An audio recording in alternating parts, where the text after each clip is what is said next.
Doctor Vaishnavi Modi this side.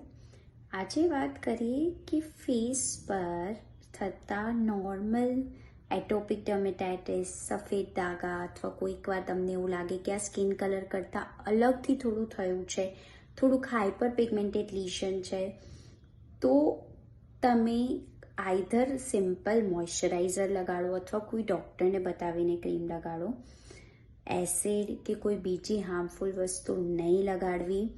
એક તમે વિડીયોમાં જોઈ શકો છો શું થઈ રહ્યું છે.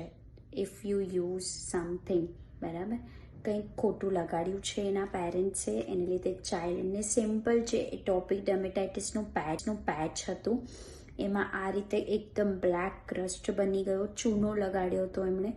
સો આ ટ્રીટમેન્ટ પછી તરત 5 દિવસ પછીનો ફોટોગ્રાફ છે. અત્યારે એને સારું છે બિકોઝ એને એટ અ ટાઈમ ટ્રીટમેન્ટ લેવામાં આવી. સો પ્લીઝ જ્યારે પણ તમારા ચાઇલ્ડને કોઈ પણ ફેસ પર લીશન થાય તો એના માટે પહેલાં પેનિક નહીં થાવ. એક સિમ્પલ રિસ્પોન્સ હોઈ શકે છે અથવા તો પેથોલોજીકલ કોઈ ડિઝીઝ હોઈ શકે છે. તો પહેલાં ઇન ક્લિનિક બતાવો ડૉક્ટરને, પછી જ કોઈ ક્રીમ લગાડો. જાતે કોઈ ક્રીમ, ચૂનો, લસણ પ્લીઝ નહીં લગાડો.